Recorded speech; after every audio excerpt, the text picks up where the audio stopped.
Well, a few years ago, the Houston Texans traded away superstar DeAndre Hopkins to the Cardinals. Everyone called them stupid and dumb. But now, a few years later, the Cardinals are considering just cutting Hopkins. So, Bill O'Brien was right all along, right?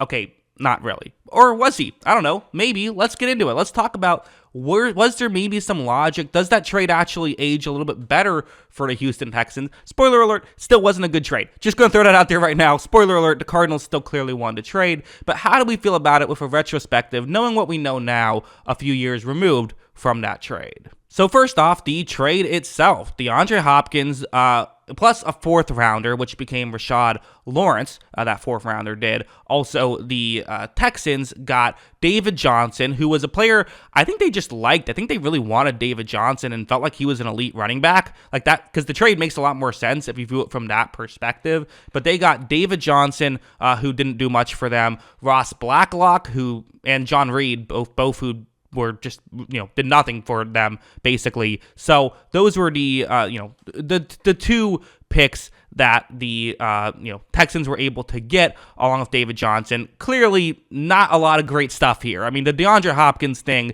he was really the one key piece of the puzzle. And so just looking at this, it's like, well, how is it even a question? Clearly the, Cardinals made out like bandits, even if they only got a few years out of DeAndre Hopkins. Well, you got to look at his contract. And when you look at the contract, this is what the Cardinals gave him in 2020 after the deal was made. They gave him a big contract that was very backloaded. Again, $90 million was total against the cap for 5 years. That part doesn't seem that outrageous, but more so the way it was backloaded to where here in 2023, he's now due a $29 million cap. I mean, basically, just $30 million against the cap. And if you cut him, it's $21 million, which if they do end up cutting him, they're basically paying $21 million down the road. But of course, the flip side of all of this is they got 3 years of DeAndre Hopkins. And listen, he was suspended for a period of time. He got banged up for another period of time. You can't predict that stuff, but they still got 3 years of Hopkins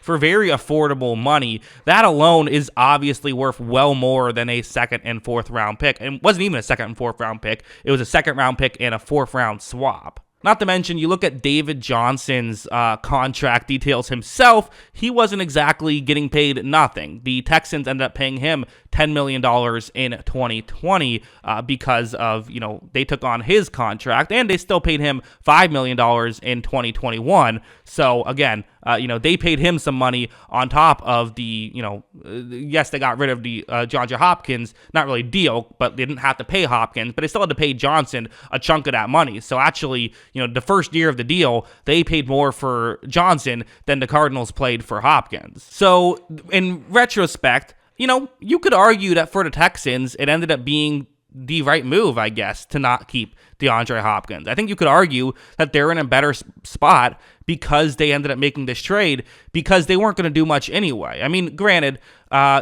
in this scenario, what happens with Deshaun Watson? I don't know, because does he demand a trade in that scenario or does he not? That's the question, and maybe if you keep him, he is not angry about the whole situation.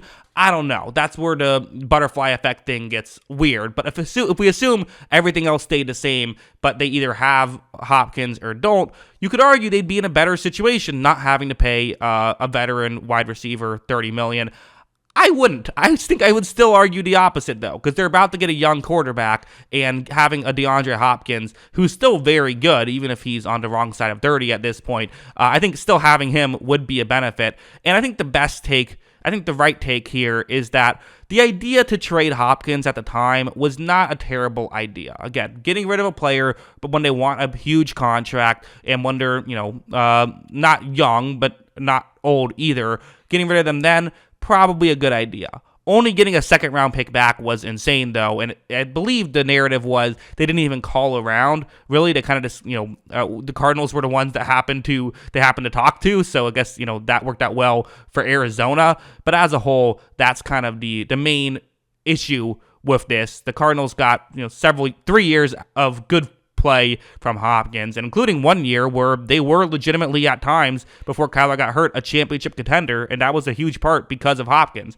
It fell off a cliff when he got hurt, but that's football. So as a whole, the answer is obvious that the Cardinals still won, but it's interesting to look back, in hindsight and see, how exactly everything worked out. Just an interesting situation. But yeah, that's what I think. What do you guys think? Let me know in the comments below. Always love hearing from you. And of course, as always, thanks for watching.